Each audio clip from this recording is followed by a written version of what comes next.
listening to the Beans and Dice podcast, a podcast about how we game. Hey, folks! Whoa, that was a long one. Welcome to the Beans and Dice podcast. I'm Carlos. I'm Rob. I'm Wayne. And our special guest today, coming to you from way on the Pacific side of the country. Way on the other side of the world. Our friend of the show, Yep. Chris Scaffidi of Fervent Workshop. Okay. We've met Chris in 2021 at the Stonemeyer Games Design Day. St. Louis. Yep. In St. Louis. He is a designer and a friend of the show. Yeah, definitely. More importantly. Yeah, definitely a friend. So say hi to the folks, Chris. Hi, folks. Nice to be back. Yeah, this is your second time on the show? Is it second or third? Second time, I think. I don't know. Are you counting the times that I phone in? And Yeah, I guess we got to count that. But as a special guest, as a guest host. Two. Yeah, number two. Okay, that's what I thought. Yeah. So yeah, he's a guest host, his second time. So I think, other than Mitch, probably makes him the most Most regular guest host we've had to date. distant guest host. Yeah. Absolutely. okay. Achievement unlocked. Bloop, bloop. Well, thank you. I totally want to come back every time I can because I love hanging out with you guys. Oh, I appreciate that. That's good. No, and I think our conversations get really deep and I would say Know me? cerebral. Oh, yeah. That's a word I'll use. Cerebral? Yeah. We get some deep conversations when we have you on, so Yeah. that's why we appreciate Had it. some real discussion. Good discussion last time. Yeah. Well, I appreciate that. I also appreciate the bants. So I listen to you guys every Thursday night that I can. So Awesome. Thank you. Appreciate that. Mitchell Prudhomme was apparently checking. crushed so, it. so Mitchell asked if we won the playthrough on Viticulture we World. won it by season 4, man. It was Yeah. I guess the starter there we discovered at the end. You're supposed to do it in 6 seasons. That gives you an extra card if you need it to do a 7th season to kind of cheat. We ended up at the end of the 6th season at 24, 24, and 26, and we all needed to be to 25 points. We did get the 10 on the influence. So we got 10 influence. We were good there, but we were a total of 2 points short. So if we had set it for round 7, we clearly would have won with the first couple of workers we put down. But no, Mitch, we did not pull out the win. So anyway, thanks for pointing out our shortcomings. Yes. I did open the phone lines, 813-618-7099. While we start the conversation with Chris. Chris, you sent us a copy of Nomadic Gardeners, and I thought this was a completed game, like published, ready to go game. But I'm hearing from you that this is something going to put up on the Kickstarter soon. Tell us a little more about Nomadic Gardeners.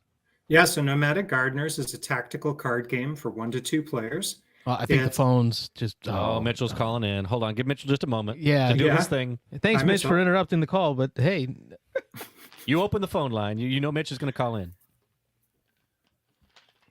let's see if they're working. You trying to get your technical difficulties figured out over there? Hold on. Maybe I didn't get it. We're not hearing Mitchell, so Mitchell's gone, it looks like. All right, we'll give Chris a chance. Maybe by saying that, Mitchell hung will up. be back. Yeah, Mitchell hung up so that Chris could get through his opening spiel here. Thanks, Mitchell. Yeah, so Nomadic Gardeners is a tactical card game for 1 to 2 players. It's currently got 18 cards in the prototype. If we make our stretch goal, it's going to have 36 cards, but it's about garden gnomes, and they're working to complete tasks. And so you and the other player are playing gnomes to complete garden tasks. But the trick is that whatever gnomes you play in a given round, your opponent's going to get in the next round. So if you have really good cards, he's going to have good cards the next round and so forth. You only have to play at least 1 gnome. So if you hoard your cards, you're going to have more choices, but then you're not getting a lot of points because you're not completing the garden tasks. There's also, aside from the tactics of exactly which cards you play to complete tasks, there's some strategy too, because some of the tasks will enable you to recruit enchanted animals that help your team. Those enchanted animals have special effects that will give you an engine builder kind of situation. Our phone line came on here. I think I got it right this time, though, Chris. Let's see. right. Beans and Dice podcast. State your name. Where are you calling from? This is Mitchell from Louisiana, trying Oh, a second time. It Hey, did Mitchell. work. We have Chris you hung up on me the first Scaffidi. time. I'm sorry to interrupt Chris's explanation. Feel free, Chris, to finish your thought here. Yeah, We've tell got lots of time. Mitchell Go on, about Mitch. your game. Hey, Mitchell, let me tell you about my game. I really want you to play it. It's a great game. You're going to love it. I know you are. Connor Just based on says the it's kind of right up games you Mitchell's like. alley. Yes, it is. The gnome game. Yes, it is. That's a short joke. Very brief. The puns are strong with this one. There are so many puns in this game. Mitchell, what did you call for? We want to hear from you. Yeah, no, I was just going to call in an update on some of the games I played this week, but no, I'm looking forward to seeing more about your game coming out. I was very interested. When was that? I mean, it was a while back you were on talking about it, right? Tompton was the one he was on. Yeah, that was Oh, this also is a a gnome different game. one. That was Christmas Okay, gnomes. see, I'm getting you. I said that was the Christmas one. Okay, Right. sorry, I didn't realize how many gnome games you had. Is that just a kick you're on specifically about gnomes? Well, so that's a long story. The short answer is that the publisher of the Christmas gnome game tells me that it's going to kickstart this coming holiday, during the holiday season. This guy right here, the summer gnomes one, is one that I'm doing during the summer. So they're kind of complementary. And I felt like, I don't want to always rely on publishers for everything. I want to be able to do at least small games on my own. So I'm like, let's do it. And this game has a whole backstory we'll probably get into later on. But I don't mean to jump the gun with that. I love the Wii Folk. They're game great. for every season with gnomes. Yeah, someday we'll Is there have. going to be a spring gnome and a fall gnome game too? So yeah, the short answer is I hope so. And I've got ideas for what the spring gnome game will be. I really want to have at least 3 gnome games because the Swedish refer to them as tomten, which are trolls. And so I can call those 3 games my trology. Oh, that's fun. God, the puns continue. Just knocking them out of the park. That's so. Yeah, that is just so important to me, and I don't know why. That's pretty cool. Now, Chris, I remember whenever you were talking about Thompson, right? It was a bunch of public domain art that you had found, right? Is you using that for this as well? Yeah, you got a great memory, Mitch. I don't want to play against you. Yeah, but these summer gnomes I drew myself from scratch with no reliance on public domain. So I've been learning how to do art now for way longer than I care to admit, because really what it says, I'm a slow learner. But a couple of years ago when I was working on the Tompton game, I was at the stage of being able to do retouching on the public domain art. And now my skills have progressed to being able to draw characters. And I'm still, to this day, updating this art. A lot of people want to have brighter colors and stuff. And I'm like, yeah, sure, we'll make them brighter colors. So we're going to have really bright colored gnomes and stuff like that. And then my goal is a year from now, I'll also be able to do full scenes. And so the next game I do after this one, I'll illustrate it and have big, beautiful art. Very cool. Well, I'm looking forward to hearing more about it throughout the show tonight. While I'm on the line, I don't want to tie up the line for too long, but I'd like to give a quick update on a game I played this week that I think everybody listening should play, and that would be Merchant's Cove. So I played it the other day with BJ. I know we've seen a lot about it with the Dice Power Award nomination and everything.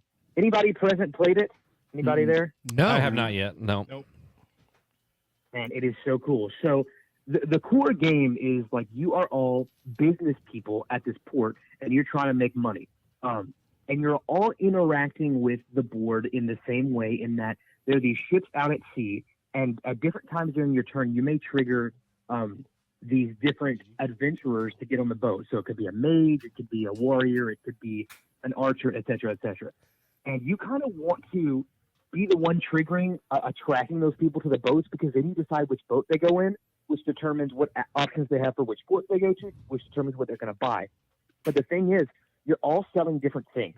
And so you pick a character at the beginning of the game, and you are going to be crafting certain goods to sell, and you have your own way of doing it. So even though the core game on the board, you're all doing the same thing, you're all accomplishing that in a different way.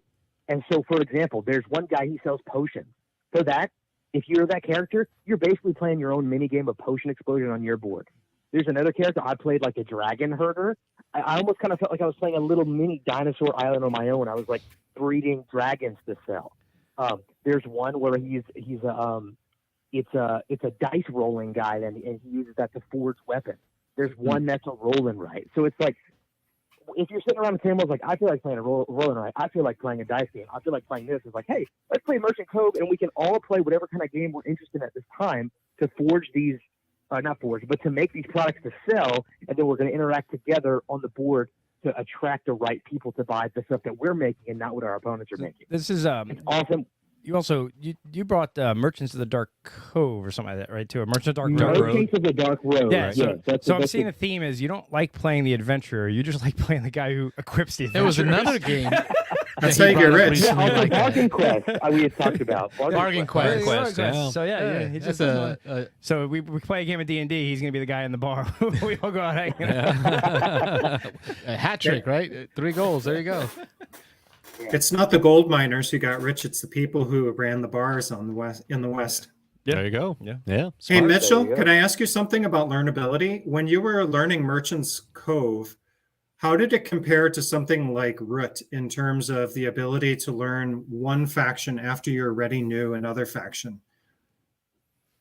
So I only played it one time, and I only learned my character. Oh, okay. And so I knew the basics of what the other characters were doing, because you need to have a working knowledge of it to be able to figure out how to counterplay them on the board. But you didn't have to know every little thing. But it's really nice. Each of the different characters comes with like a little mini booklet that you flip through a couple pages, and it gives you some summaries of it. The thing is that the main things you're doing are the same on the board. So you only have to learn the differences on your miniature board, and they use a lot of the same verbiage. It's just you do it differently. So it seems like it would be a breeze to learn the other one. Okay. But a completely different experience. All right. Thanks. Looks like a well-produced game. Yeah, it's got some nice bits. Very well produced. Yeah. Now, Ron Fraser there's says two- that you so- make it sound very interesting. Yeah.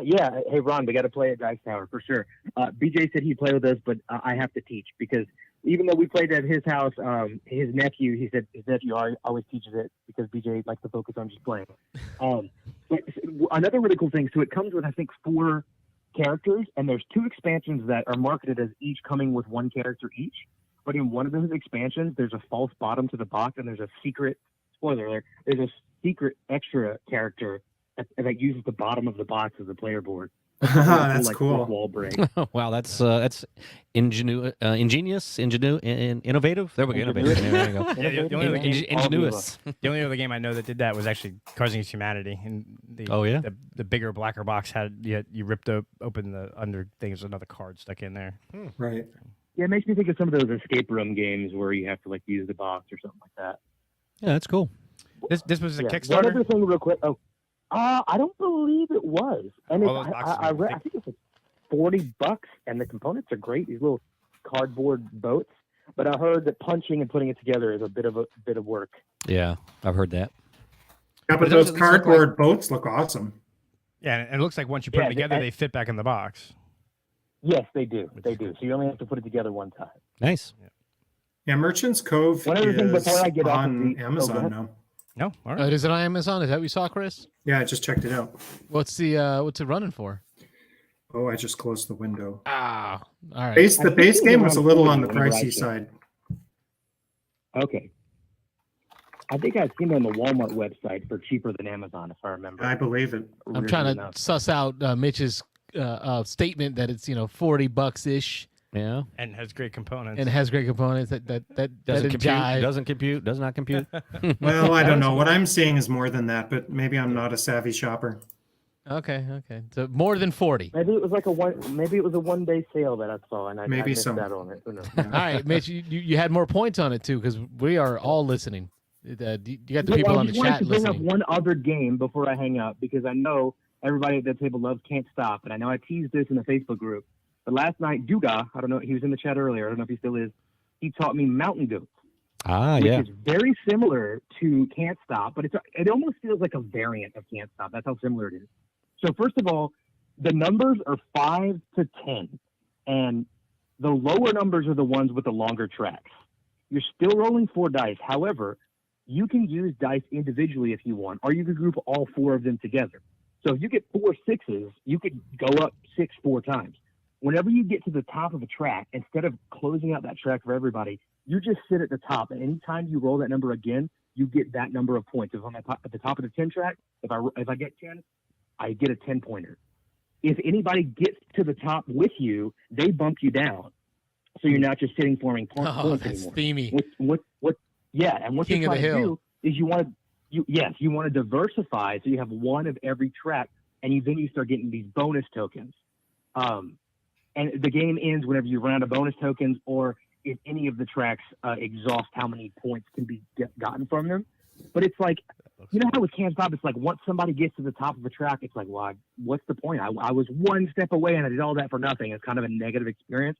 Well, this is actually a good thing to kind of be behind them, because now I can bump them off. And there's some strategy in like, man, I want to go there so he can't just sit there and get a bunch of points. And as you collect the points from the top, do they go down in value, or is it always that row is 6 points each time? That row is always that amount. It is finite. Okay. What does decrease in value are those bonus tokens you get for getting one of every type. Gotcha. So you want to get there early to start collecting. You want to get there early to start collecting, but if you get too early, someone will bump you. Exactly. And, we've talked about before with Can't Stop how, like, do you diversify? Do you go for the high and low? But in this game, it pushes you to diversify. And I found that really fun. And like Carlos said, very themey. The little mountain goats running up the mountain and butting each other out down at the bottom. I like it. That looks cool. Cool. I like the Machikoru style or space-based style where you pick one die or two dice, or there's like more combinations to decide, whereas Can't Stop locks you into two pairs. Yeah.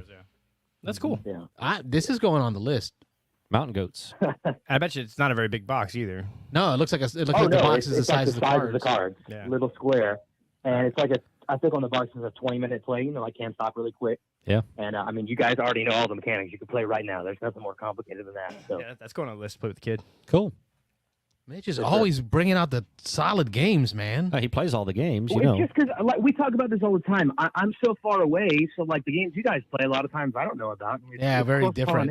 That's what I love about this show, is getting different groups from different parts of the country that are playing different things. So appreciate you, man. Yep. And I'll be seeing you guys next week. Yeah. Oh God, it's so soon. Less than a week now. Yeah, it's a week from yesterday. Yeah. In honor of our last trip to let me turn off the sharing share there. Screen. Yeah. I got some Louisiana beer. I got some Abitas for Rob and I tonight. I love Abita. Yeah. So it's made from that swamp water out there in Louisiana, in honor of all of y'all in Louisiana. So thank you, Mitch. Be careful. You know what happened last time. Yeah. What do y'all put in that water? What do y'all put in your drinks? That was them daiquiris. Okay, I'm gonna free up the line. Chris, I'm looking forward to hearing more about the game. I'll be in the comments. Thanks, Mitchell. Enjoyed seeing those. Thanks for sharing them. Have a good night, Mitchell. Sure thing. Thanks. Later. Bye. All right, that's Mitchell from Louisiana. So Chris was mid-explain. I don't know if you remember where you were at, Chris, in the explanation there. Well, let's see. I had talked about how it's tactical. You got to think about what cards you're going to use. Don't get too greedy. I think one thing I forgot to mention is that if you try to play too many cards, then your opponent is going to resolve his cards first, because there's like each you just know call coming in. Oh, I'm gonna stop. Is that how this show works? Yeah. I think I missed it though. Oh, you missed it. All right, keep going. Carry on. You know how gnomes are. Like they're just like sort of scattered. So it takes a while to get them organized. So if you try to play a lot of gnomes, the other guy's going to go and complete those garden tasks. It's a community garden. You're raising food for the local food bank. So your opponent's going to take care of those tasks before you even get out there. So you can't get too greedy. If you get too greedy, not only do you not score points, but you're giving a whole bunch of cards to your opponent for the next round. So there's all that tactical stuff. And I mentioned the strategic stuff in terms of which animals you recruit and when. All right, we got a call coming in. Beans and Dice Podcast. State your name. Where are you calling from? Hey, hi, guys. This is Mihir from Orlando, Florida. Wow, No way. Awesome. That is awesome. Good to hear from you. How are you? I'm doing good. How are you? We are swell and so glad that you're calling. I hope you guys enjoyed your play of Viticulture World. We did. We had quite some discussion after we ended the stream about our enjoyment of the game. It was I know Carlos mentioned many times during the playthrough that it's tight. It's very tight. You got to make the right decisions at the right times.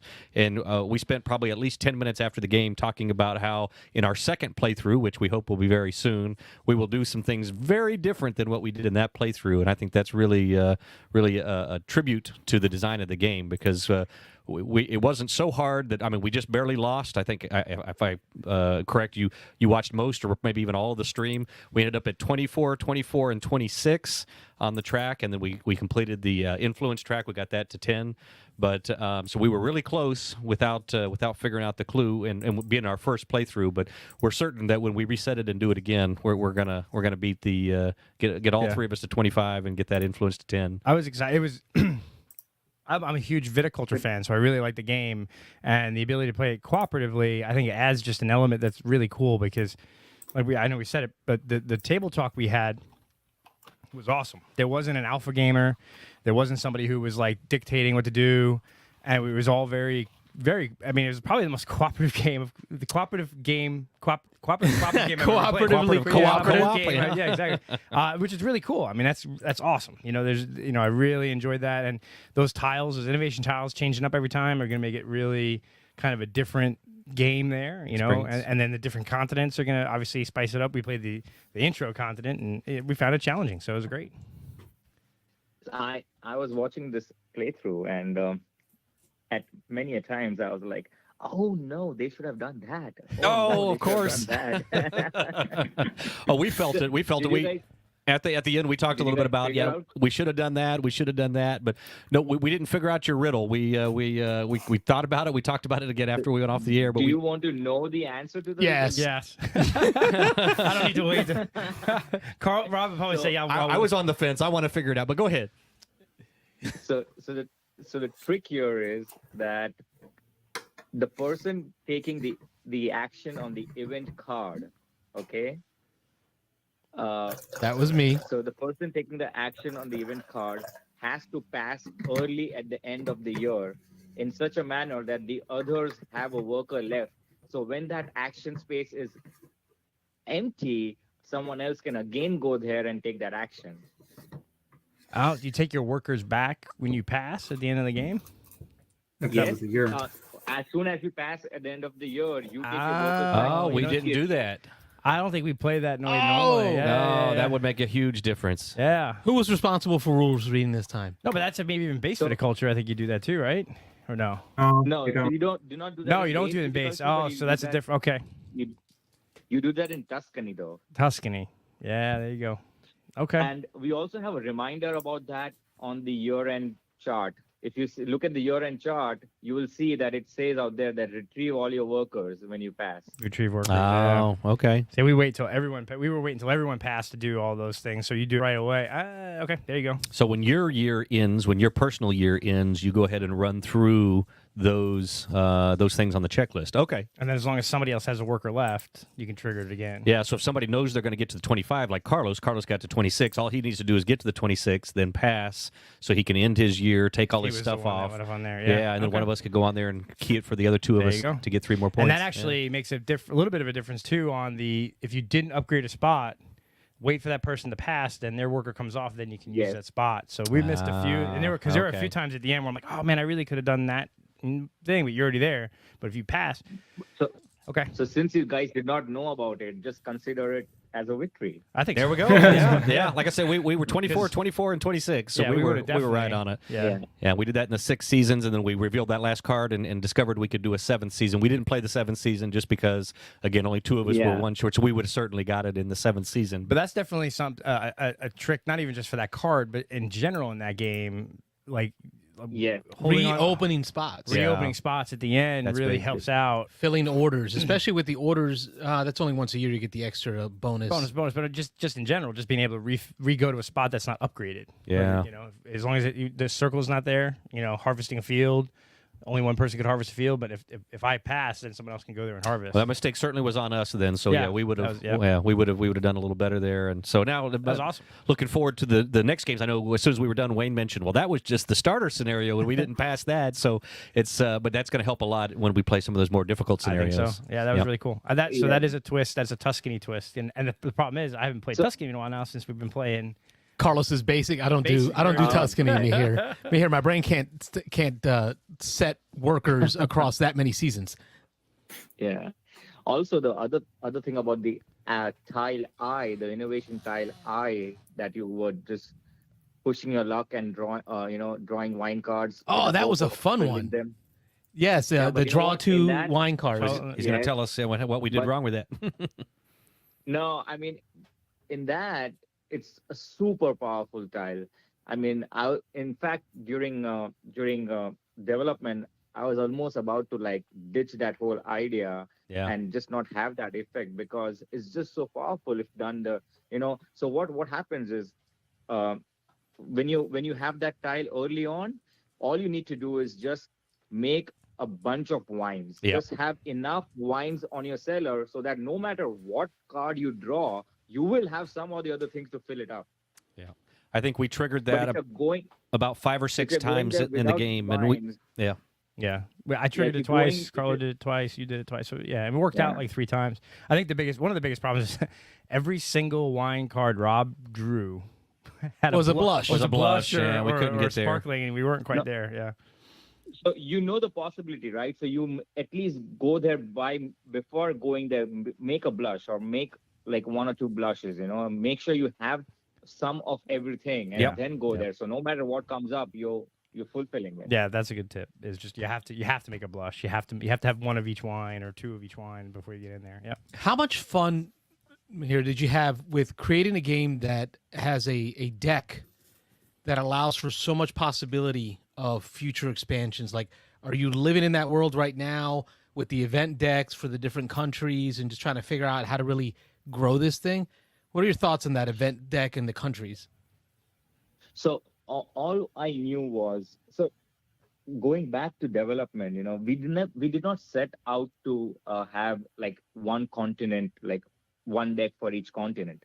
We just built the core game, and then we were like, we need to have a few variations. So first we were like, let's have France, and then let's have a region in Italy, let's have a region in US, then different countries, right? And I'm like, that just does not sound good, because what if someone is from, say, Venezuela or like Brazil and still wants to like, they would be like, hey, we do not have our region. And then I mentioned this to Jamie, and I was like, okay, but that gives them possibility to have different countries as regions in the future. But Jamie was like, no, you cannot have an expansion to an expansion, right?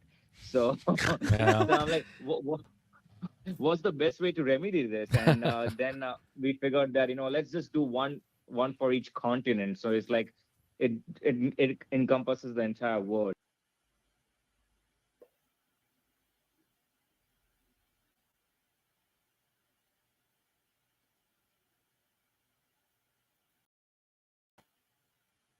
And what's happening in that region. We did not go out like, hey, this is a cool mechanic, let's do something about it. No, we've figured out the history and the story. I don't know if you may not notice this because you played the intro. Intro is just like to introduce mechanism, but as you go along with different continents, not only does each continent card have a kind of a historical background and a flavor to it, but each of the effect matches what is going on in that flavor text. So the flavor of the continent dictates the play of the card. The mechanics of the- So the integration of flavor and mechanics. Yeah, the flavor of the event card will dictate what's happening. Yep. Yeah, I think I flipped through a couple of the continents when I was packing in the wine crate, and it looked. I was like, oh, that's cool. So I think that'll be pretty cool. Yeah, I love how Jamie says you can't have expansions to expansions, yet As you pack your wine crate, you realize how many expansions there are to to viticulture. But there's not an expansion of like the more visitors or something like that. But that'd be pretty cool, though. I wouldn't.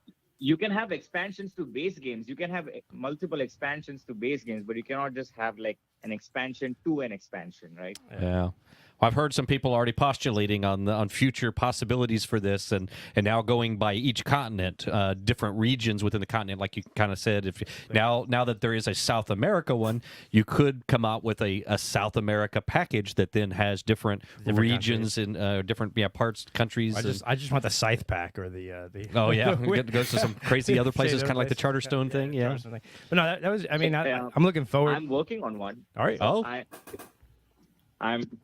I'm trying to come up with something that can be done for Scythe, but just vague ideas that I have, nothing concrete. But let's see if it turns out, and if Jamie likes it, and if he approves it. There are lots of ifs, Very cool. I'm trying to do something about Scythe. Yeah. He really wants to see something in the world of Scythe, but not necessarily an expansion of Scythe itself. He said that in his. His blog several times. By the way, I completely forgot to mention hi Chris. I was going to say we should probably give Chris and Mahir a chance to talk a little. I need to give a shout out to Chris. I was listening about his game, and it really sounds very interesting to me, and I really would love to try it myself. And Thanks. I don't know, Chris would be and it's just a coincidence that I'm working on an abstract game which has kind of and similar mechanism where what you're doing on the board right now will benefit the next player next turn. Yeah, so I think that if you're going to be at Design Day, we could play each other's games. Yeah. Oh yeah, sure. Oh, Stonemaier Design Day. Yeah, in October. Oh yeah. Are you going to be there? Is it in St. October? Louis? Yeah, I believe it's October. Do we know the dates, Carlos? It's the week of my birthday. I think it's like the 16th of October. My birthday's like the 22nd, so sometime around that week. I have not made any plans yet, but I'll sure if this game is ready, then I'll definitely look forward to taking it there. Okay. Now, Mahir, last time we saw you, and by we, the Beans and Dice crew, Mitchell from Louisiana is part of that Beans and Dice crew. He played games with you at Dice Tower Retreat. You mentioned Orlando. Yes. Will you be at Dice Tower East? Yes, I'll be there. I'll be there at Dice Tower East. Yeah. Awesome. We will be there. We will have our blue shirts on. So if you see us walking around, please come up and say hi so we can get some signatures on our. I'll bring my rule book, my video. Oh yeah, I'm gonna bring my Video World rule book. Gonna get your world signed, huh? Bring mine. Wayne's like, can you bring mine? Yeah, get a both signed. Yeah, Wayne's not gonna be able to join us. But in fact, I'll be there. I'm going to be there from Monday because I have a bunch of friends. They are going to stay there from Monday, and so we plan to play games right from Monday afternoon, evening, and then throughout the week. Very nice. We've got from our game group here. We've got about 10 or 15 people coming from our Tampa area Beans and Dice group. So we'll definitely make a point to meet up with you at some. I'll bring a Sharpie and maybe a few rule books. Carlos is fanboy in here, but I want to play some games. You guys in Tampa? Yeah, we're in Tampa. Yep, we're out of Tampa. Oh, okay. Nice. Yep. Nice to know that. Well, like I say, congratulations on this expansion. It's like it really. It hit it out of the park. I was skeptical at first when I heard a cooperative version of Viticulture. I was a little. I think a lot of people were. Yeah. And this first playthrough sold me. I can't wait to get it to the table. My wife and I are definitely in a 2-player. Anybody that watched the live play would have seen. I'm not a fan of co-ops as much, and the reason is the group that I play with. It just doesn't work well in our group. We have a lot of alpha gamers. We have a lot of smart folks that want to tell you exactly how to do your turns, and that always bothers me. So I'll always do the opposite, and we'll lose the game. That was not a problem here. And what I really loved was the natural conversations that flowed in the game. Nothing felt forced. It just was, we were just talking about stuff we wanted to do, and then we just kind of threw it together, made a plan. Yeah. So it was good stuff. Very solid. Yeah. Congrats on the design. That reminds me that you did not like the 5-card hand limit. Was that I vocalize that? That was him. I think he could have said that at least 20 times. That was done so that we can encourage card trading amongst players. There you go. But then you limit the trading of the witch cards you could visitor trade. Cards. Yeah. Yeah. But what was? You know what? thematically just does not make sense that, hey, a visitor is coming to you, to your vineyard, and you're like, hey, don't come to me, just go to my cousin's vineyard. Oh, yeah, there you On the go. other side of the Well, but I've been Yeah. to Napa Valley and I've been in a winery, and they've told me you got to go to this winery too. So I was a They visitor. do. Yeah. And like if it's a bed and But breakfast kind of a situation, you have capacity limitations, and you may very well tell them go to this other place. But no, I think that's good. Also, the seven card hand limit. What happens was it made people during the playtest. It made people have too much AP. So we were like, let's reduce it to 5. So at least that kind of Yeah. Carlos less mentioned that. potential for AP and Yeah. trip. Yeah. It did, because you had built up a ton of cards getting ready to do it, and then you had. Then you said at the end of the round, all right, you got to discard down to 5. I'm Then like, you got 5? You were locked. What do were you mean like, 5? What am I gonna do? like offended. Yeah, but if you were watching, you could have seen me mess up with this because it then triggered me trading cards. So I traded a bunch of cards with Rob and then ended up with more than 7, and I had to burn cards that I stole from Rob. Rob ended that round with like 1 card. Yeah. I ended that round with 5 and had thrown away 4. But it was beneficial because he played a card that made him have to throw away his hand, so he only ended up having to throw away one card Yeah. to get 2 victory points. So so there's some things you Very can, tight. Yeah, very tight, and you have to think. You have to be able to think, a couple turns ahead. Like, what am I going to need in a turn to get this done, and where can I get it? So it's good. Well, on behalf of the Beans and Dice It's crew, funny. it's so cool to have you in the chat, man. That was so awesome. I'm happy to be here. I just want to mention that it's funny that you mentioned that you were skeptical about the cooperative version of viticulture. And I keep hearing about this a lot, that many people are skeptical about how would they do viticulture cooperative. It will be funny for you to know that I myself was skeptical when Jamie approached me to do a cooperative version of viticulture. And I was like myself too, how am I going to do this? How are we going to do this? So it was especially because I do not like cooperative games too. It's funny. Well, Wow. maybe that was the perfect. That was the It- secret sauce right there. Find someone that doesn't like cooperative. Yeah. You made it, and you hit it out of the park. So there you go. But it was a challenge because I had to make something that I would enjoy in the first place playing. Yeah. Got you out of your comfort zone a little bit, but yeah, again, congratulations. It was it's a fun experience, and again, this was just the tip of the iceberg. Obviously, just playing through this intro scenario. So we're looking forward to diving deeper here and taking on the challenge. Oh, you love the other continents. I'm sure. I'm positive you love So it. do you have a favorite continent that you'd play? My favorite is either Oceania or North America. Okay. I just love those 2 continents. Yeah, those are my top tier. I mean, it's just those are my kind of fun continents, So that's my kind of fun. But I also love Europe. So yeah, those 3 are amazing, and yes.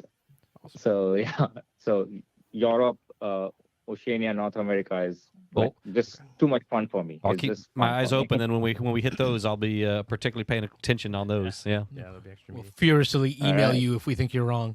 Yeah, we'll let you know. We'll give you our feedback. Yeah. Yeah. No, Carlos said it, but thanks again for jumping in and actually pointing out rules and being there. That's really cool. Thank you. Yeah, and thanks for calling in tonight. I mean, that's really awesome that our listeners get a chance to hear from you. Happy to be of help. All right, see you guys. Take Mitchell care. says Mitchell says he's getting there Tuesday, so hopefully he can get into one of those early games before the con starts. That's our Louisiana branch of Beans and Dice. So we will see you in a week. Yeah. In less than a week, Yeah. we will see you.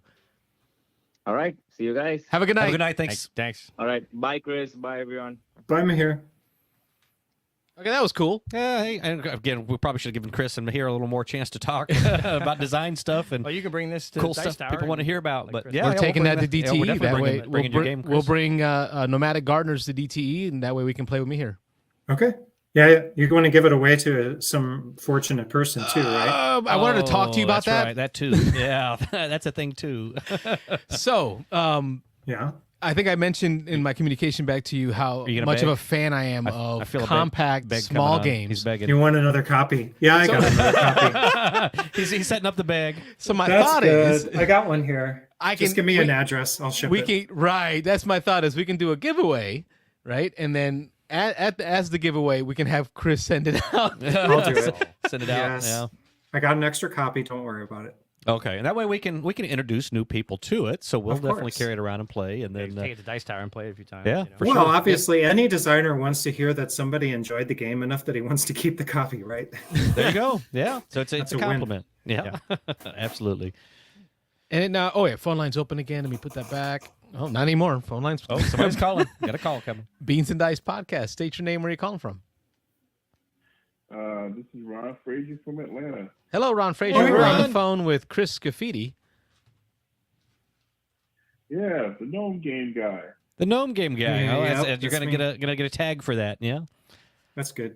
You're right. You got the Christmas gnomes and the spring gnomes. Yeah, everybody remembers Chris. Yeah. It's stuck. well, Catching on already. Yeah. you know what? I want to steer into that. I even bought the domain name Club Gnome, and it points to my website, Oh, I'm going there now. Very cool. Club Gnome. Club Gnome. It goes to like this section of my website where I'm just going to collect all of the gnome arcana that I can find on the whole web and just put it on this one page. Cool. And I put Yeah, free stuff I'm, there too. Nice. Yeah, I'm definitely. I'll be at Dice Tower East next week, and I'm rooming with Mitchell. So if Right. I don't run into these Beans and Dice podcast guys, then I'll be doing something wrong. Oh yeah. So We haven't told you yet, but we may be crashing on your floor for a night. So we didn't quite ask for permission, but Yeah. we're getting there. We're getting there before we check in for the villas. Yeah, our wives are joining us Thursday night, so we might need a place to crash Wednesday night. By the way,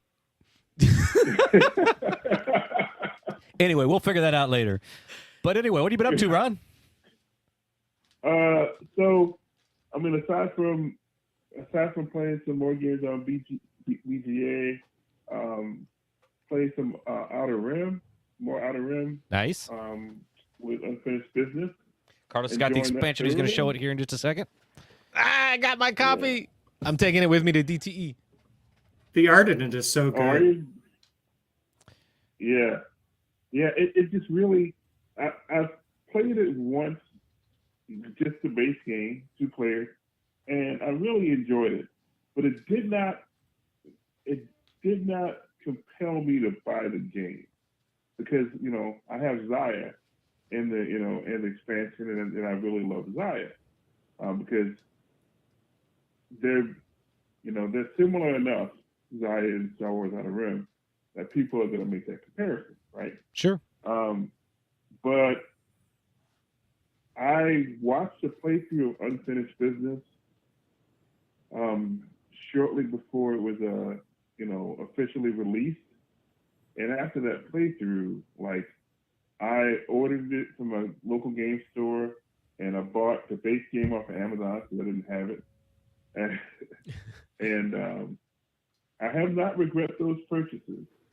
So it's been great, and I'm bringing my copy to Dice Tower East as well.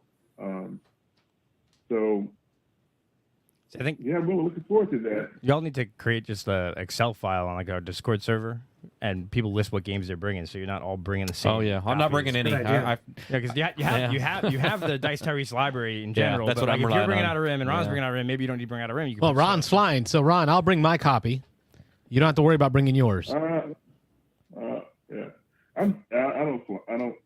I don't fly unless I absolutely have to. Oh, I don't fly either, bro. I'll drive everywhere. Yeah, but I might look to create an Excel file and throw it out, or like I could throw it on like. I love Wayne. Yeah. Like Wayne is like the I got a the solution admin. for that. I got an IT solution for that. IT It's like, solution. I'm gonna make an Excel spreadsheet.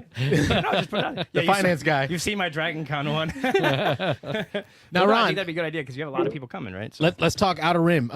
Robert and I played probably a half dozen times Yeah, about 5 of or 6, the base game, and we Okay. did around like 4th, 5th, 6th time. We're like, wow, we're starting to really see a lot of the same story. I'd say by the second or third, I started seeing some of the same cards. Does the Outer Rim expansion, which I just finished reading the rules for it, does it give you enough new cards, do you think, based on what it did, to prevent seeing the same cards on the stories over and over again? I think so. I would not recommend playing Outer Rim every week for years. Sure. Yeah. But at the rate that your typical hobby gamer gets around to repeat plays of a game, I think there's more than enough there for to add variety. And that was definitely my biggest knock on it. With the first, I literally want to say that it was either the second or the third time we played. I felt like, oh, okay, almost half of the missions and things we ran into, I was like, oh, we've seen this before. It's kind of disappointing that just in our second or third playthrough, we're already seeing some stuff repeat, and it was repeating at an often enough rate. It was like, I mean, we didn't see every identical thing because there was enough to give you some variety. But I was going to mention that it's taken Fantasy Flight long enough to come out with this expansion. People were asking for this expansion, 6 months after the base game came out, and we're now 3 years later, and they're finally putting out an expansion. So I'm interested to dig into it. Hopefully, it's not too little, too late. But I mean, it's definitely much needed, I think. Let me ask it the way Chris would ask me. How would you say, Chris? What did you like about it? Hit him, Chris. What'd you like the most about it? And what's the part that maybe you didn't like as much? So what I liked the most about it was that, all the little new things that they add, right? Because one of my complaints about the game is, the layout, right? You can go from one side of the Outer Rim to the other side, and if you want to go back to the other side, you have to travel the whole thing. But with the expansion, you have the ability to travel through the core world, and I really find that neat. And your faction, your faction reputation matters, particularly your Imperial reputation. I noticed that with the core world mechanism for the folks at home, because I just finished reading the rules. On the end caps, it adds new end caps, right? So you see the two end caps of the U. The end caps are two different core worlds. You can choose to interact with that planet as a travel through the core worlds to the other side of the galaxy, right? Kind of zip through to the other side. However, the majority of the cards that you're impacted by have to do with either positive or negative reputation with Imperial, because the core worlds are, of course, controlled by the Empire. Right. Does it put too much emphasis on that Imperial reputation? So, like, if somebody has positive Imperial reputation, they're going to tend to benefit more traveling through there. What'd you think, Ron?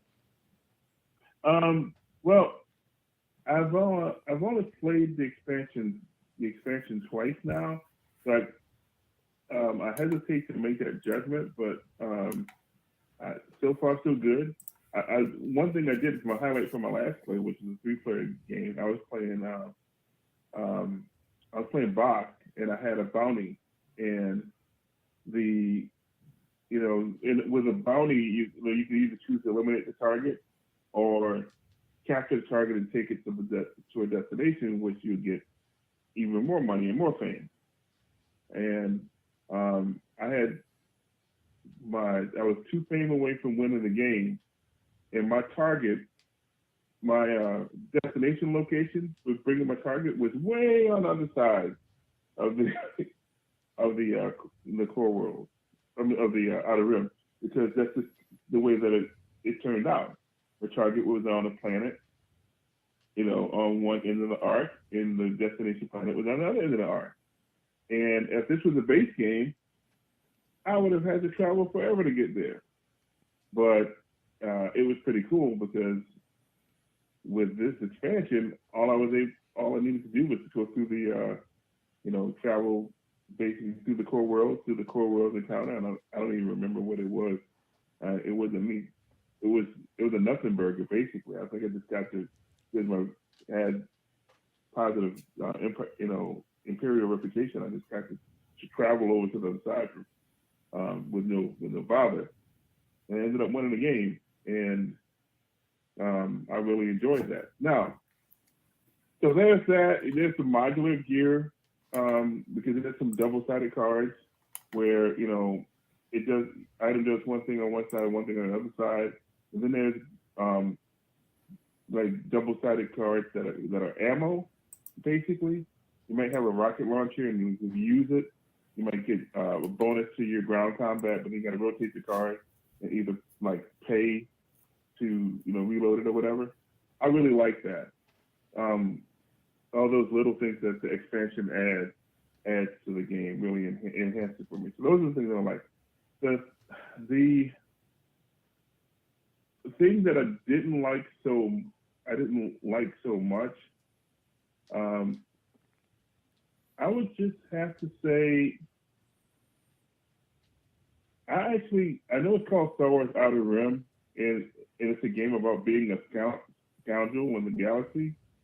Unless you're like Generous or somebody sympathetic to rebellion. I would have appreciated seeing just a little bit more like Jedi stuff. I mean, I know the Jedi were eliminated, but they weren't completely eliminated. I would have liked to see a little, just a little bit more, because for me, Star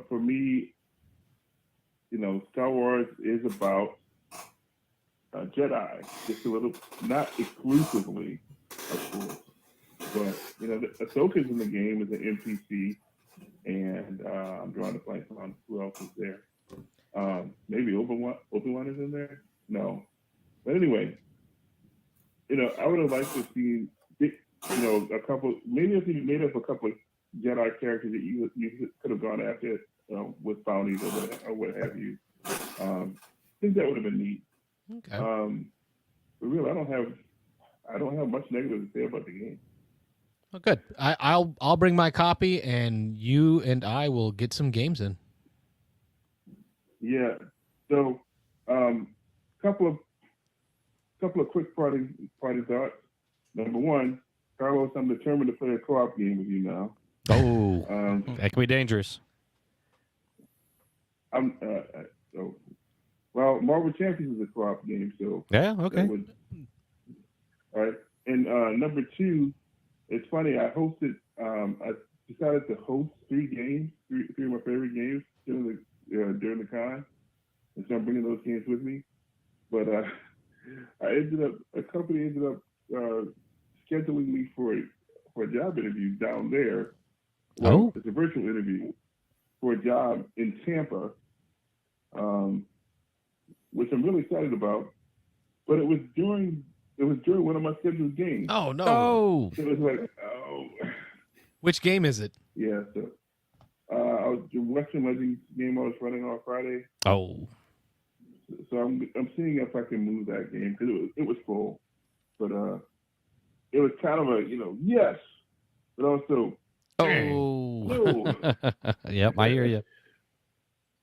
Because you guys know I'm trying to move down to Central Florida for a number of reasons for my family. So Sure. Anyway, that was about it. No, it's always good to hear from you, brother. I will bring my Outer Rim. Yes, we will get some champions in. Yep. And it's be less than a week, man. We'll see you. We're looking forward to meeting up with you and playing some games. That's for sure. All right, that sounds great. And Chris, I know you didn't say much in this particular segment, but I'm looking forward to trying out your game too. Yeah, we'll have it there. So Yeah, we'll we'll see have Nice it of you with to us. say. Thank you. we'll be showing it off and getting it around a little bit, getting it played. All right. All right, All Ron. right, guys, you take care. Thanks for calling. Have Good a good night, night. Ron. Thanks, Ron. All right, so I think Ron, I disagree with Ron on the Jedi thing, and I'll just say why real quick. Just because it's a different thing, yeah. FFG even did that with their RPG game. They separated the role-playing game to like a Jedi setting and like a scum and villainy setting, right? And they really don't cross over as much. I just feel like the Jedis are just OP. You throw a Jedi in the mix and like it's Superman. It's, Yeah, because even back in the day, there was an MMO called Star Wars Galaxies. Great game. Yep. And there were limited Jedis per server, and it was great. You had people who were doctors, and they were bounty hunters, and they were dancers, and they were politicians, and they played all the different races. Yep. And then people did nothing but complain that there wasn't enough Jedis, so they said, "All right, fine, we'll allow more Jedis." And the game tanked as soon as they did that. So, Yeah. it's too much power. yeah, you have Well, to you balance have it to, out. if you're going to have Jedis, you need to make them start weak and like kind of grow to only a certain level and then introduce mechanics that make it so that they as a group can't become overwhelming against all the other character classes. For instance, by limiting the amount of force that could be tapped in a certain region. You just have to introduce stuff, because otherwise any character class will get, I mean, you play D&D games where there's one character class that's just having all the fun, and then there's another one that's just hanging back, and they come for the snacks, really. They don't come for the game. Yeah. I think you can, bring in the Inquisitors, you can limit the power, so you can do some other stuff there. But I think what he was saying is not even so much as making them player characters, make them the topic of bounties, like go bounty hunt, various Jedi. But And Chris, what we normally do is if we can't get the conversations that we want during the call-in part of the show, we stick around. I don't know what your capacity is to stick around. Yeah, I cleared my schedule for tonight. We'll do what we need to do. Awesome. Because Okay. Coming up on I 10 still have o'clock already. questions. Yeah. We want to chat All right. about your stuff. So at some point, we'll just shut the phone off and we'll chat a little bit. Yeah, it's fun to hear from the callers too. So, we'll do And it's what we cool need that to they do. remembered, because it's been, geez, that was... It's been a few minutes since we had It's you been on. a year. Yeah, I it's remember, been- I remember the been a long conversation time. about the Almost gnomes a and year. stuff. and I think that was one of our coolest phone calls call days, We had because people getting into it. Yeah. people got really nerdy on the gnome thing. Wanting to know the history Yeah. and telling us some about the history and all Yeah. that. I one of the topics that I wanted to talk about with your games, you've got Nomadic Gardeners and you got TomTom, and with Nomadic Gardeners you're going and pardon my English, but fervent. Yeah. That. Go ahead. Fervent Workshop. Yeah, There we go. that's right. Yeah. English is not my first language. Fervent Workshop. That's you. That's self-published. Right. But then there's TomTom. In TomTom, you've got a publisher that you're working with in TomTom. How does that happen? Going from deciding to self-publish one versus the other. What's the story? Well, actually, from December through May, I was working on another game for another publisher. Like, I'm not against working on games, and that one has WeFolk in it also. I can't tell you more about it right now, but it's like there's lots of great publishers in the world, but the thing is, each one of them has their own brand, their own particular, like, what they think is important inside of a game and stuff like that. So they're not going to publish everything, and the number of designers vastly outnumbers the number of publishers. So some games are just not going to fit with any of the publishers, but they're still really good games maybe. So my shtick is, you got a game and people are loving it. Like, they want to have a copy of it, and it doesn't fit any of the publishers. So then you just have to make it yourself, or it's not going to happen at all. Now, there are games, like, I've made games and people play it and it's fine, and those games don't have to be published. But I feel like if you're making a game and the players really want to have copies of it, there's ways to make that happen. And Kickstarter is one way to make it happen.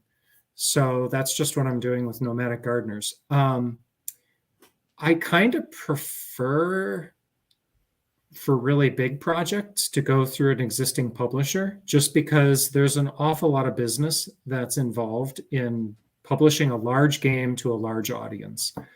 But Nomadic Gardeners is a small game, and I may only sell 1,000 copies in my whole life. So there's a small amount of business associated with that. It's not zero. Certainly there's stuff to do, but it's not on the same scale as a lot of other games that are out there. Sure. Yeah. Now, Nomadic Gardeners, you're going to be self-publishing that.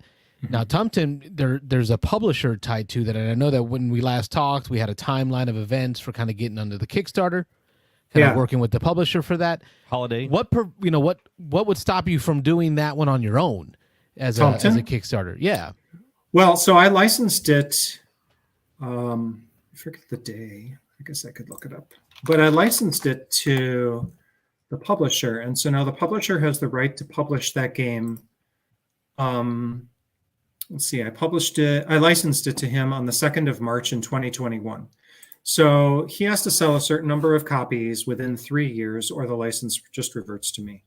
And so in 2024, if he hasn't used the license to publish it, then I could do it.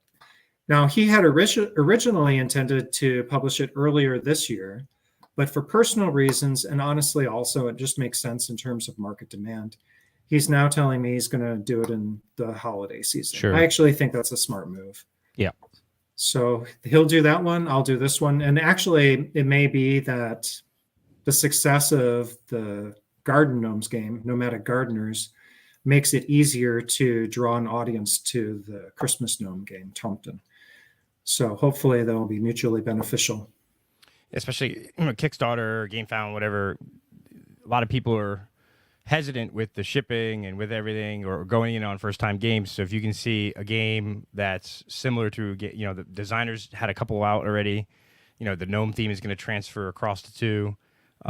If it's successful, Yeah, that can only help. My thing on Kickstarter now is I'm looking for ones that I know are going to be fairly successful and have, or one, are going to deliver. And two, I think that's the most important piece. Yeah, is most important piece is track record of delivery. Sure. And Right. then enjoyment and play of the game. Yeah. Yeah, so you can see, you have a prototype on your table. I'm making updates to the art to give it brighter colors and stuff. But literally, with that particular copy you have there, I went to a company called boardgamesmaker.com. I uploaded my files and whoosh, I got my copies back. And literally, they got me my copies in less than a month. So with the Kickstarter, I'll probably go through the Game Crafter, and their delivery is a little more variable. I think it'll be here by early 2023. People will be getting their copies. Now, what you're showing on the screen right there is my draft. It is a draft of the game box, which we would have a cardboard box. Yours is plastic, but the one that we would get through the Game Crafter is cardboard. And I think I like that a little better because that plastic box from Board Game Maker has a habit of popping open. Yeah, I've noticed that. And I didn't like that. So we're going to go with the cardboard box instead. I know it's not as durable, but if we hit our stretch goals, we'll get a nice tin box from Board Game Maker. And that actually snaps closed and stays closed. Oh, nice. Now, this guy, I have to give a disclaimer. You're showing a box which lists the contents of 36 cards, yada, yada, yada. That's if we hit the first couple stretch goals. So the box that's sitting on your table right there has 18 cards. It has just the gnomes, and there's like a tracking sheet for when you acquire animals who help your gnomes. But if we hit our stretch goals, you're going to have 36 cards, including animal cards. So there's I've done all the art for these obscenely cute animals who help you out in the farm. And there's a whole bunch of other stuff. And I'm planning a few surprises and a few stretch goals that are really fun. I can't wait to show it. But anyway, look excited. We'll get to it when the time comes. Yeah. When I first got this copy, I thought it was a final production copy. I didn't realize that this was almost a prototype. Say again, who produced this for you? So that copy you have on your desk is from a company called Board Games Maker. They're a little bit more expensive than the Game Crafter, but in my opinion, they're faster in terms of getting product onto your table. So that's who I went with for the first round of copies that I sent out to reviewers and previewers and to you guys, etc. The wooden bits as well, all from the same provider? So those wooden bits are bits that I had. Those are from the Game Crafter. So I bought the pack from Board Games Maker and I put those bits in myself. Okay. Board Games Maker, if we do the fulfillment through them, they're plastic rather than wood. But if we do it through the Game Crafter, I can get wood bits. So we'll see. It kind of depends. Actually, players are telling me that they really like these. So again, if we hit the stretch goal, we'll have little personal scoring trackers. In fact, I may have one here. Let me just grab this. Yeah, I know. My reaching over like that just lost us 6 viewers, right? But anyway, so this guy, I'm going to send this to the Game Crafter to get this prototype printed for me. But it's like a little slider, and they got nice sliders at the Game Crafter. And people are telling me they like this better than what you have on your table, which is where you move the little wooden tokens. So I would concur because of the places that I tend to play my small box games. Mobile games, little mini games. Are more mobile. I'm at the bar. I'm at the restaurant. Slider doesn't move. And you Not- know, you bump knocking it, a it's not cube going to around. get. Yeah, exactly. Yep. And besides, this kind of thing, like the animal cards, I'll show you one of the animal cards.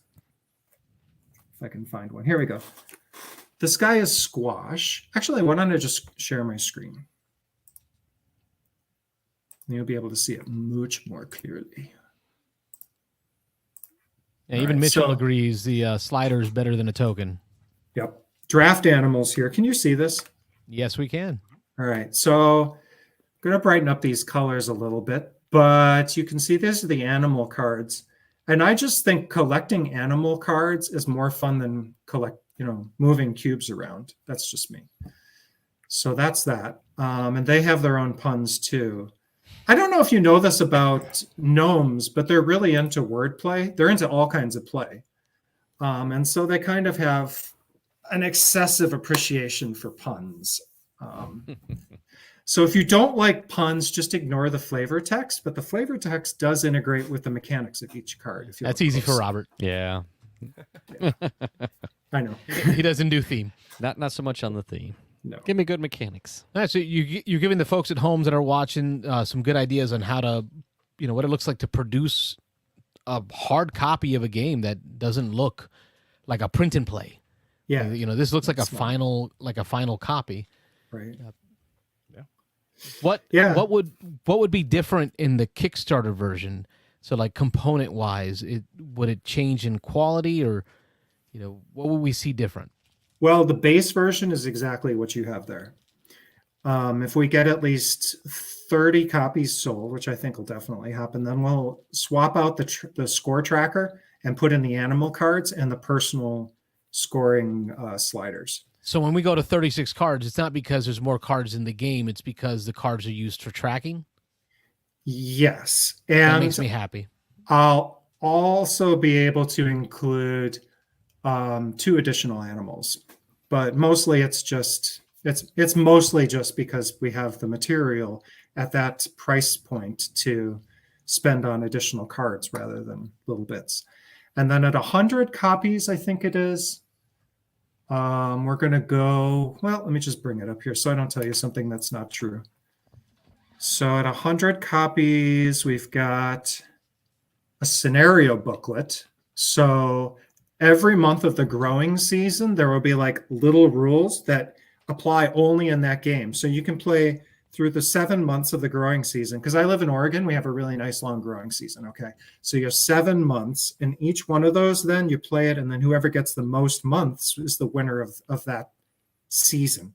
So we'll have a booklet of scenarios, and those are all written. I need to play test probably another couple of weeks to make sure they're well balanced.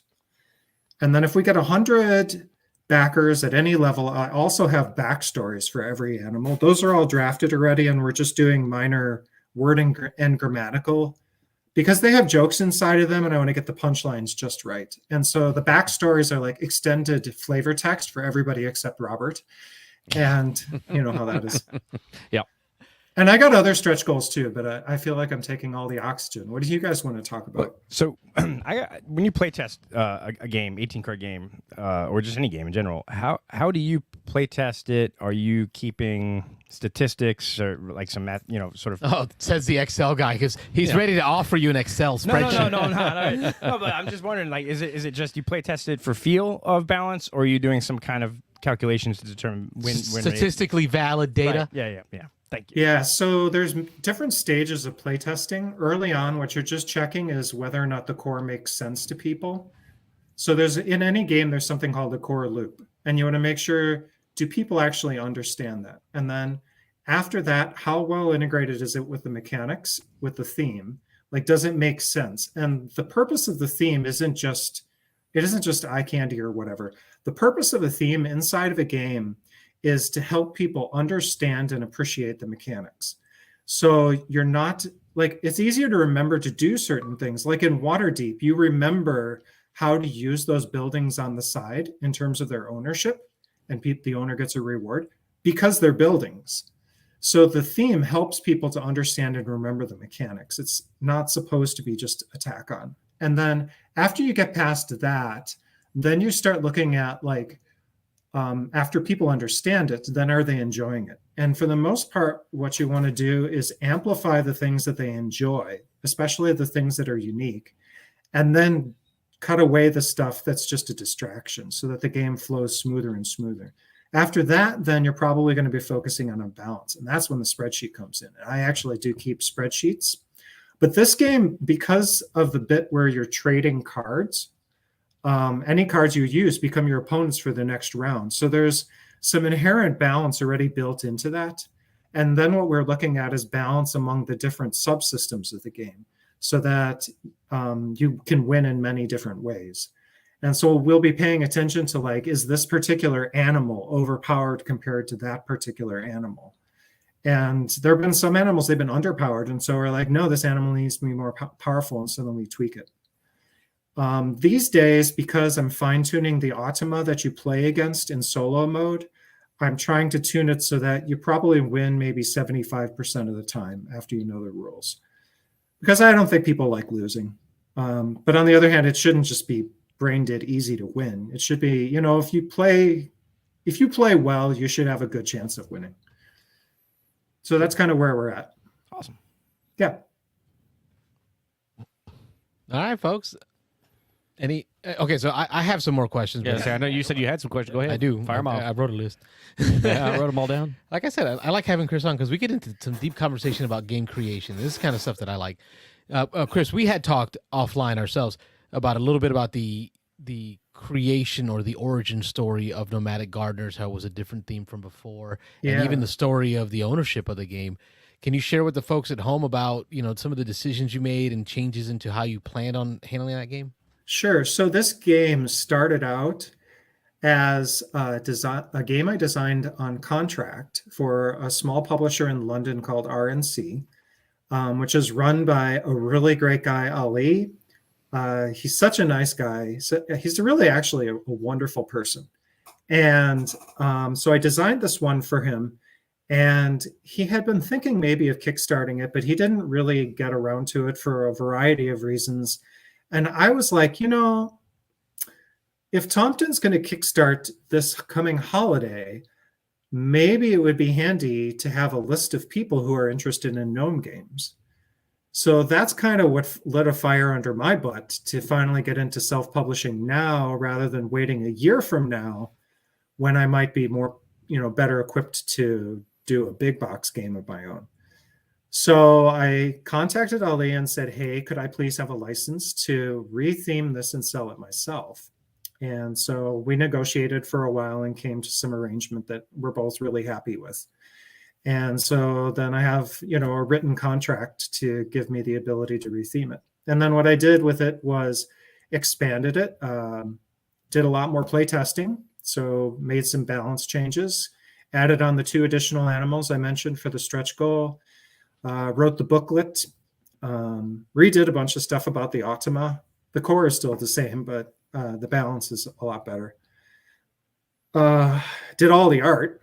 So what is this world of designing games under license? I'm not familiar with that. That's a thing? All games are designed under license. And the reason for that is because games are intellectual property. So if somebody designs a game and then publish it themselves, they don't have to license it to anybody else, but the intellectual property rights still exist. And that's why you can't just go to the store, grab a game off the shelf, regardless of whether it was self-published or not, and photocopy it and start selling those photocopies to other people, because the copyright is the right to copy it and sell it and stuff, make derivatives, any of that stuff. So most of what designers do is they design games for publishers who then buy the rights to do X, Y, or Z. In most cases, they'll buy all the rights. So what percentages of games are a publisher going to a designer and saying, I need a game about this or this type of game, go design it for me, versus I've designed the game and now I pitch it to publishers? Because that seems like 2 different ways of doing it. So yeah. And we always hear about people designing games and pitching them, but not so much of the contract work, I guess. My sense is I've only been doing this since 2020. So I can only tell you what I've heard and digested myself. My sense is that there used to be a thriving industry where designers would design games and shop around, find a publisher that's a good fit, maybe meet that publisher at a conference or send an email, and then they would get heard and maybe they would get published, maybe they wouldn't. But after a while, eventually the good games would find a home. My sense is that that has really changed. And a lot of publishers, after they become successful, stop accepting submissions. So if you're ever curious, go to your favorite publisher sometime, maybe your favorite 3 publishers. Search around on their website for something that says contact and see what they say about whether or not they're accepting submissions. I dare say that 2 out of 3 or maybe 3 out of 3 won't be accepting submissions. And those that do accept submissions, what that really means is you may make a submission to them, but they're not going to accept the game unless it totally blows them away. I mean, it has to be one of the greatest things they've ever seen, which may not actually mean that it's a good business decision to publish it or not. I mean, whether or not a game is great and whether or not it sells are only somewhat related. They're not the same thing. So as a result, I have the sense that a lot of people try to sell their games to publishers. Eventually, they go into self-publishing because it may be the only way that they can make their games real. And then they, in turn, become a publisher who doesn't accept submissions from others. Now, that's everything I just said is cynical and oversimplified, but I'm talking about the general arc of the industry. And so what I said, I think probably is going to be more true 5 years from now than it is now. And it's more true now than it was 5 years ago. Right. Yeah, that makes some sense, especially given the margins and given you have to hit on games because there's 7,000 games coming out and it gets flushed quick if it's not, so people taking risk, they want a specific game, and you've seen publishers get more.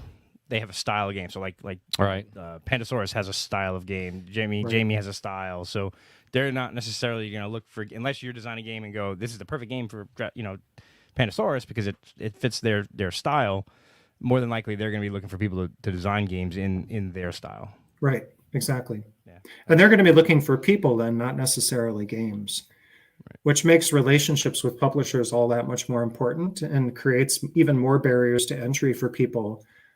With most publishers. Now, some publishers are actually really great people. And all the publishers in the end are human beings too, right?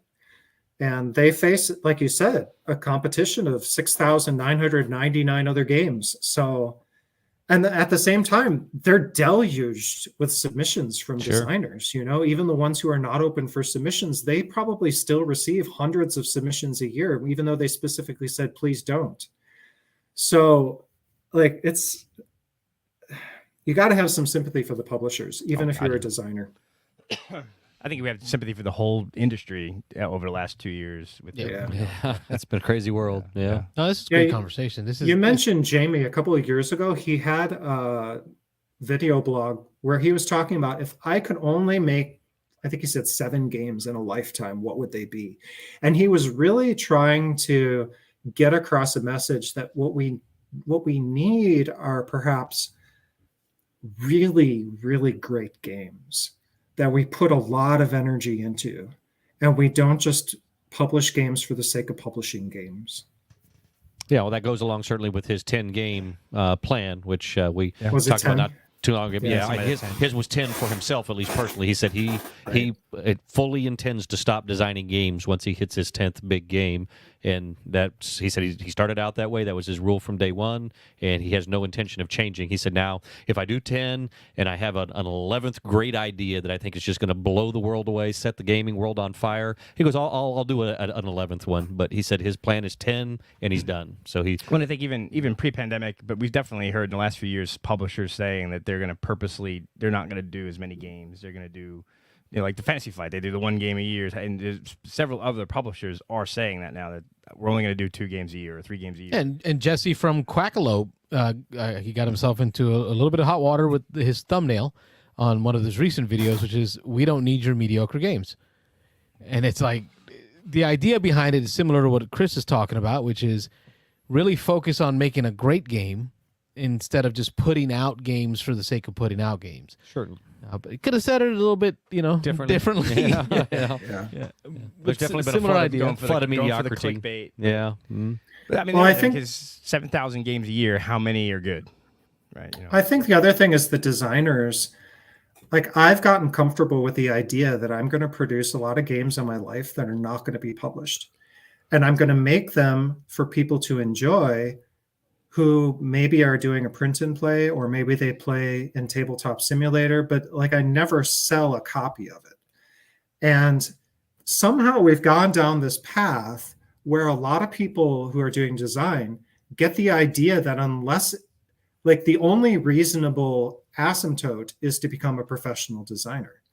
And that's not true. There are a lot of people who have gone through their whole lives designing games and never sold any of them. And those people can still be great successes. They have friend groups, they make games for one another, they make their games, they take them to Unpub or other places. And, they have a really good time, and people have more fun in their lives and think new kinds of thoughts and have new kinds of experiences because of those games' existence, but they're not commercially profitable. So there's lots of ways to be a successful designer besides selling large and that numbers. message too, it goes out to the content creators out there. Uh-huh. For y'all content creators, kind of like me, I was just talking to Rob earlier today about this. Like, we only have 480 something subscribers, right? And I remember when I started this, I was like, oh man, we're nobodies. You got these folks with 25,000 plus subscribers. But you know what? I feel like we've succeeded because we're having some really meaningful conversations. Yeah, we're having fun with some really cool people all over the world. Yeah. Right. I think about tonight alone. We had 2 designers on the show. One called in, one was scheduled. I think that you don't have to. I don't know the word you use. I didn't understand it. It was too big for me. That idea of making it doesn't look the same for everybody. What I think, if you took the top 25 game designers by reputation or by number of games produced or just best top BGG top 200 games, how many of them are actually full-time designers? Probably not. Probably less than half of them are full-time. That's all they do for a living. I mean, but the one guy's a principal in Germany.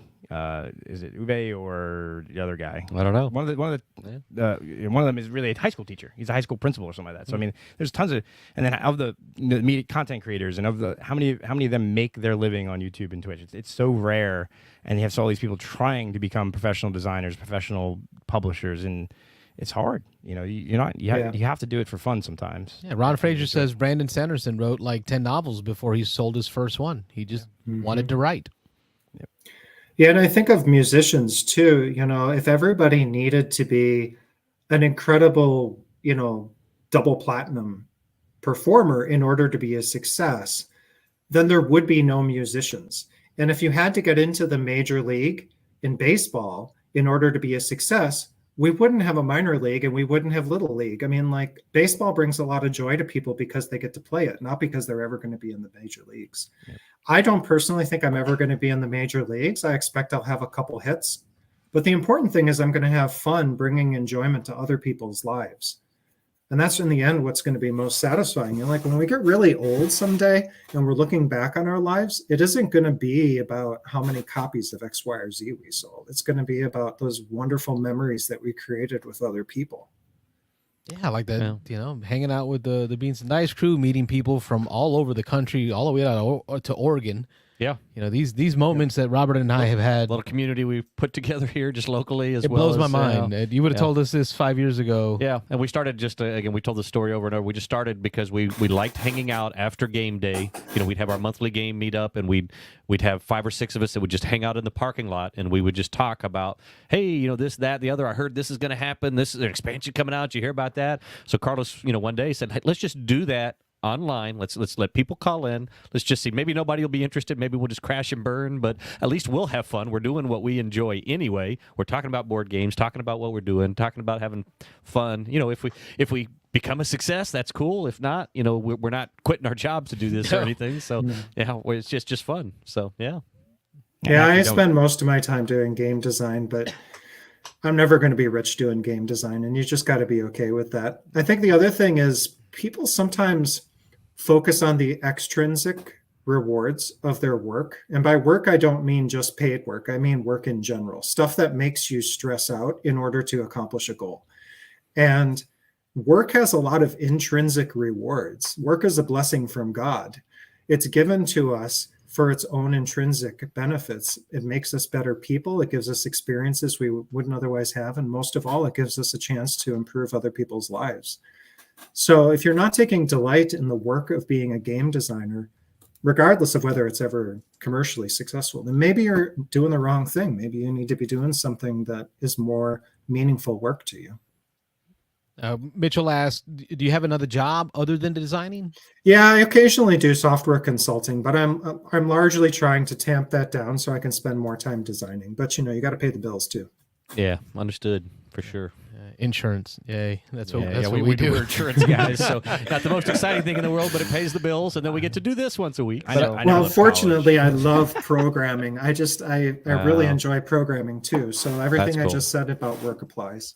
Oh, that's good. That's good. Yeah. I got to say, I really do love insurance because it has its parallel to gaming, in that you have a situation on the ground that's occurred, and then you have to apply those facts and the laws to a contract, a rule book, and then determine an outcome.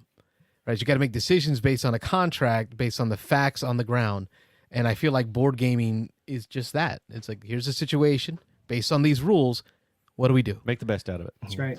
Well, also a place like Florida, there's lots of different kinds of insurance you can be selling and making people's lives better. Oh, yeah. For sure. Yeah. I'm thinking about hurricanes right now.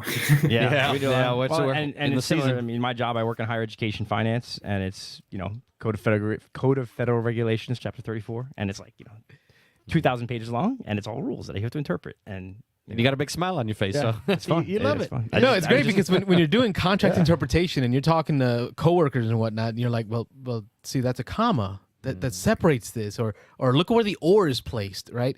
So all these things matter, like the reading of the rules, the words that you use. It matters. The indentations, it matters. Yeah. And to me, it just applies to what I love about gaming, allows me to do a little bit of that in work. Yeah. Oh, yeah. I found that playing games has enhanced my abilities outside of playing. Oh, yeah. The first example I have for you is that I have never been great at arithmetic, but I was particularly bad at doing arithmetic in my head until I played Axis and Allies. And I actually had to add up a whole bunch of stuff and, multiplying this and that. That was a long time ago. Okay, I don't play Axis and Allies anymore. Don't haze me. But at the time, it was really good. And there's other games. All of Stonemeyer's catalog, if you want to play well, you have to be able to plan multiple turns in advance. So those games have added immensely to my ability to plan ahead. Yeah, and actually, I'm going to comment, and I'm going to contradict a little bit what Mitchell. I'm not going to, but Mitchell just posted up here. Board games definitely develop transferable skills. I guess there's a new study out. I just heard about it a couple of days ago. I call garbage. Did you hear that? Yeah, that they're saying that. I guess all along we've thought that board games keeps you cognitively sharp and can help stave off Alzheimer's and all that kind of stuff. But I guess a new study shows that none of that is true from the study, and they say actually that all it does is teaches you within a certain set of rules to be good at a certain type of game or whatever it is you're doing, but it really doesn't have any transferable to any other part of your life. So I think I can buy the argument about maybe it not staving off Alzheimer's because we don't really know enough about that disease yet. Yeah, for sure. That could be very true. I would disagree with the whole non-transferable because every person that I know that's been a hardcore gamer, Euro gamer, if you put them in a situation where they have to do a critical thinking and solve a puzzle, they're able to think and solve a puzzle. Their critical thinking skills are better than the generic person.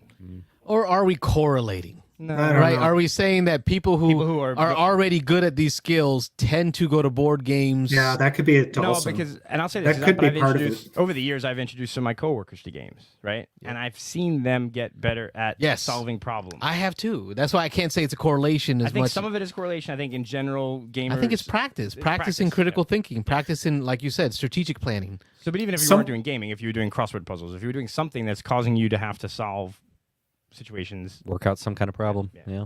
So I used to be a scientist. I used to be a computer science researcher. I was a professor before I became a game designer.